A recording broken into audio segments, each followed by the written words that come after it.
Esta é a Coreia do Norte, um país que já deveria ter colapsado diversas vezes nas últimas décadas. Foi isolada do comércio global, sofreu sanções quase universais e enfrentou uma das piores fomes da história moderna. Ainda assim, contra todas as probabilidades, ela ainda está aqui. Desde 1948, todas as previsões sobre sua queda estavam erradas. A União Soviética caiu, a Iugoslávia caiu, a China de Mao se transformou. Mas a dinastia da família Kim resistiu, prosperou até e está muito no controle. Então, como um regime como esse realmente sobreviveu? Porque a Coreia do Norte resiste ao colapso mesmo quando a história e a economia indicam que ela não deveria existir. Para entender isso, precisamos voltar ao início e ver como esse sistema foi criado. Em 1945, com a derrota do Japão na Segunda Guerra, a Península Coreana foi dividida. Os soviéticos ficaram com o norte, os americanos ficaram com o sul. Do caos surgiu Kim Il-sung, guerrilheiro de 33 anos, que lutou contra os japoneses com comunistas chineses nos anos 30 e depois integrou o Exército Vermelho Soviético nos anos 40. Com o apoio total de Moscou, ele virou o líder escolhido do novo Estado norte-coreano. Desde o começo, tudo neste país foi feito com ajuda externa. Os soviéticos enviaram conselheiros, armas e dinheiro. Treinaram oficiais norte-coreanos, ajudaram a redigir a Constituição e forneceram máquinas para a reconstrução. Mas esse sistema foi testado quase de imediato. Em 1950, Kim Il-sung invadiu o sul para reunificar a península à força, mas o plano fracassou. Em semanas, forças lideradas pelos Estados Unidos da América avançaram ao norte e o regime de Kim quase colapsou. Foi talvez a primeira vez que a dinastia Kim quase foi deposta ou o país correu risco de guerra civil. Assim como a derrota do Império Russo na Primeira Guerra Mundial levou à Revolução Russa, mas felizmente para eles, a China interveio. Mais de 2 milhões de soldados chineses cruzaram o rio Yalu, forçando Estados Unidos da América e Coreia do Sul a recuar ao paralelo 38 e salvando os norte-coreanos. A União Soviética também forneceu apoio secreto, já que não queria se envolver contra os Estados Unidos. Agora, eles fizeram isso por alguns motivos, e isso realmente estabelece a importância da simples existência da Coreia do Norte. Se a Coreia do Norte caísse, tropas americanas ficariam na fronteira da China. Para os soviéticos, tratava-se de conter a influência dos Estados Unidos da América e expandir o comunismo na Ásia na Guerra Fria. Após 1953, China e União Soviética voltaram a investir na Coreia do Norte. Nesse período, Kim Il-sung desenvolveu os dois pensamentos que definem a Coreia do Norte até hoje. Kim não queria que seu país tivesse que depender da ajuda de outros países para sempre, então ele desenvolveu a ideologia do Juche, enfatizando a autossuficiência completa em tudo. Esse pensamento se fortaleceu ainda mais com o chamado Incidente da Facção de Agosto, quando Kim removeu as facções pró-soviéticas e pró-chinesas do Partido dos Trabalhadores, após tentarem tirá-lo do poder e acusá-lo de ditadura. Hoje, a ideologia Juche é o principal motivo pelo qual a Coreia do Norte é descrita como o reino eremita, um país que não quer a ajuda de ninguém. Kim Il-sung também reconhecia a importância estratégica de seu país. Enquanto a Coreia do Norte estava entre dois gigantes comunistas, as potências número 2 e 3 do mundo podia se beneficiar, pois sua sobrevivência era útil para eles. Curiosamente, embora a ideologia estatal da Coreia do Norte seja o Juche, o país não era isolacionista. Quando você analisa mais a fundo, explico. Apesar de hoje Rússia e China serem vistos como aliados contra o Ocidente, a relação entre eles nem sempre foi simples. No início dos anos 1960, a parceria acabou por visões diferentes sobre o socialismo, resultando na cisão sino-soviética. A Coreia do Norte, entre duas superpotências, precisou ser calculista para sobreviver e prosperar. Ainda recebia ajuda dos dois lados, e Kim não podia se dar ao luxo de afastar nenhum deles. Pelo menos publicamente, Pyongyang manteve neutralidade, mas na Guerra Fria, isso raramente significava passar despercebido. Moscou e Pequim observavam atentamente a Coreia do Norte e logo perceberam sua inclinação. Os jornais de Pyongyang ecoavam slogans chineses denunciando o chauvinismo das grandes potências, uma frase direcionada apenas aos soviéticos. Ideologicamente, a Coreia do Norte se alinhava mais com a China de Mao do que com a União das Repúblicas Socialistas Soviéticas de Khrushchev. Assim, os soviéticos reduziram muito o apoio e os chineses ocuparam grande parte desse espaço. Esse equilíbrio logo se quebrou. Em meados dos anos 1960, a China entrou no caos da Revolução Cultural. Enquanto a União Soviética, agora sob Leonid Brezhnev, oferecia estabilidade, Kim Il-sung rapidamente restabeleceu os laços com Moscou, abandonando uma China que já não podia mais ajudá-los. As vastas reservas de energia da União das Repúblicas Socialistas Soviéticas, sua maquinaria pesada e seu conhecimento industrial mantiveram a economia planejada de Pyongyang funcionando e por um tempo até prosperando. Nesse período, a Coreia do Norte superava o Sul, de certa forma.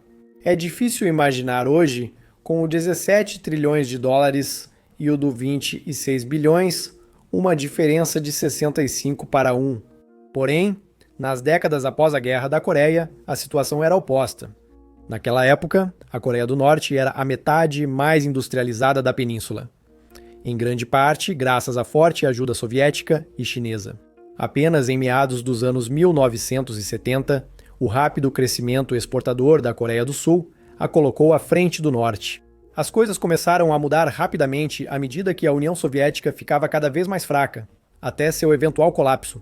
Eles começaram a reduzir medidas, como o Programa de Preços de Amizade em 1988, que permitia aos aliados comprar petróleo, fertilizantes e matérias-primas a preços muito baixos. Quase todas as mercadorias da Coreia do Norte vinham desse programa, porque eram inacessíveis fora dele. Quando a União Soviética colapsou em 1991, o programa também terminou. Isso fez a Coreia do Norte começar a colapsar, mas havia outros motivos também. Para começar, as fazendas da Coreia do Norte estavam entre as menos produtivas do mundo. Kim Il-sung era obcecado por indústria pesada e pelo prestígio das cidades, investindo recursos em Pyongyang em vez da agricultura. O maquinário agrícola estava ultrapassado. O primeiro trator norte-coreano dos anos 1950 tinha potência similar à de um cortador de grama ocidental da época. Mesmo décadas depois, aquelas mesmas máquinas ainda estavam funcionando. Tudo era coletivizado, e os agricultores não tinham incentivo para produzir além da cota, já que o excedente ia para o Estado. Eles fizeram o mínimo para sobreviver, como sempre ocorre em sistemas ruins. A Coreia do Norte é conhecida por não pagar países que lhe emprestam dinheiro ou vendem bens valiosos. Assim, o número de nações dispostas a negociar com ela caiu rapidamente. A Suécia ainda não foi paga por 1.000 Volvos. Ela vendeu para a Coreia do Norte em 1974 e os juros já somam 322 milhões de dólares, tornando Estocolmo um dos credores mais antigos de Pyongyang. O que veio depois foi a pior crise do país, a fome dos anos 1990, chamada Marcha Árdua. Foi uma das fomes mais mortais da história moderna. Entre 240 mil e 3 milhões de pessoas morreram, de 1995 a 2000. Foi nessa época que a Coreia do Norte chegou mais perto do que chamaríamos de colapso. Mas, surpreendentemente, isso não aconteceu. Esse momento foi crucial para a sobrevivência deles. A morte de Kim Il-sung, em 1994, antes do auge da fome, permitiu que seu filho Kim Jong-il herdasse o poder em condições controladas. Isso preservou a imagem do velho Kim, que seria responsabilizado pela catástrofe se estivesse vivo. Kim Il-sung trabalhou por anos para garantir a sucessão tranquila de seu filho, elevando Kim Jong-il no partido e exército, eliminando quem ameaçasse sua sucessão. Por meio da propaganda, Kim Jong-il foi retratado como um líder quase divino à espera. O querido líder destinado a continuar o legado revolucionário de seu pai. Houve uma grande tentativa de golpe alegada durante a fome. A data exata é incerta, mas ocorreu entre 1995 e 97 com o 6º Corpo do Exército Popular da Coreia do Norte. Disse que a liderança da divisão ficou irritada com a decisão do governo de não enviar comida para as províncias de Hamgyeong. A intenção era tomar o porto de Kongjin, um centro de comunicações universitário e instalações de mísseis, antes de se unir ao 7º Corpo vizinho e marchar sobre Pyongyang. O golpe fracassou porque o sistema de divisão de poder do EPK, que exigia consenso entre os ramos militar, político e de segurança, dificultava que qualquer oficial mobilizasse tropas sozinho. O sistema foi intencionalmente projetado para evitar exatamente esse tipo de rebelião. Então foi descoberto antes que pudesse ser realizado e completamente desmantelado. Isso faz parte de um conjunto mais amplo de restrições sobre a Coreia do Norte que a família Kim implementou desde o início para controlar tudo. As informações foram bloqueadas e ninguém sabia como as coisas estavam fora de sua cidade. Não havia sindicatos, nem autoridades locais, nem mídia independente, nada que pudesse servir de base para uma rebelião. Para evitar desafios ao sistema, instalaram vigilância em todos os lugares. Os ministérios da segurança do povo vigiavam conversas, cartas e até fofocas familiares. Os cidadãos norte-coreanos não podiam nem mesmo viajar livremente dentro do próprio país, muito menos para fora dele. A maioria das pessoas realmente acredita que as coisas são piores em qualquer outro lugar, que a família Kim é tudo o que impede o caos. Essas situações ainda ocorrem hoje, por isso são vistos como o país com o pior histórico de direitos humanos. É por esses motivos que não houve realmente riscos durante o período mais volátil da história deles. Até os Estados Unidos pensavam assim na época.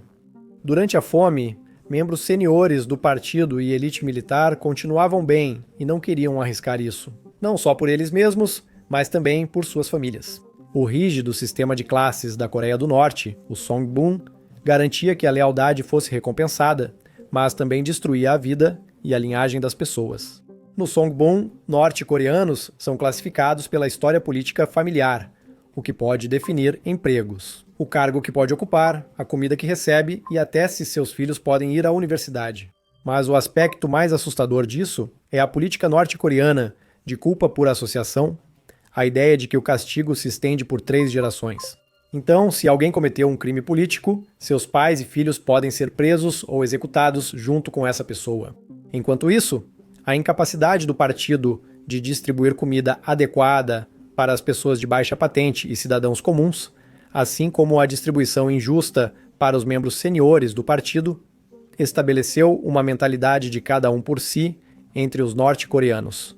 Com os guardas desnutridos e indiferentes, a segurança nas fronteiras enfraqueceu, permitindo que muitos cidadãos fugissem do país. Na verdade, os guardas viam isso como uma oportunidade para extorquir os fugitivos por dinheiro, comida e outras formas de suborno. Apesar das tentativas de Kim Jong-il de reprimir isso, mas isso era pessoalmente mais fácil e menos arriscado do que protestar contra o regime de Kim. O objetivo era só sobreviver, não protestar. Então, como Pyongyang lidou com isso? Bem, para começar, eles voltaram a depender da China para obter apoio, já que a Rússia agora precisava se reconstruir. Também teve apoio da Organização das Nações Unidas, Estados Unidos da América e Coreia do Sul. Neste ponto, você pode se perguntar por que o Ocidente os ajuda. E não é só por bondade. Na verdade, esses países também não querem o colapso da Coreia do Norte. Vou explicar. Segundo a lei sul-coreana, todos os norte-coreanos também são cidadãos legítimos do Sul, já que a Coreia do Sul não reconhece a legitimidade do governo norte-coreano. Então, se a Coreia do Norte colapsar de repente, eles enfrentariam a possibilidade real de ganhar mais de 26 milhões de novos cidadãos em questão de poucos dias. Situação para a qual nenhum país está preparado. Mesmo que mudassem a Constituição, isso provavelmente ainda aconteceria. Uma unificação seria uma loucura, já que, se você comparar com a reunificação da Alemanha Oriental e Ocidental, que já foi um milagre, a unificação coreana seria mais complexa e cara. Jamais vimos a união de países tão distintos em economia e cultura. O custo seria de trilhões de dólares. A China provavelmente teria que lidar com muitos refugiados norte-coreanos, o que não deseja. Enquanto isso, para os Estados Unidos, um estado colapsado com armas nucleares é uma situação muito assustadora de se enfrentar. Geopoliticamente, eles se protegem pelo incômodo mútuo. Então eles foram ajudados pelo Ocidente e, além que lenta, mas seguramente, conseguiram sair dessa depois de alguns anos.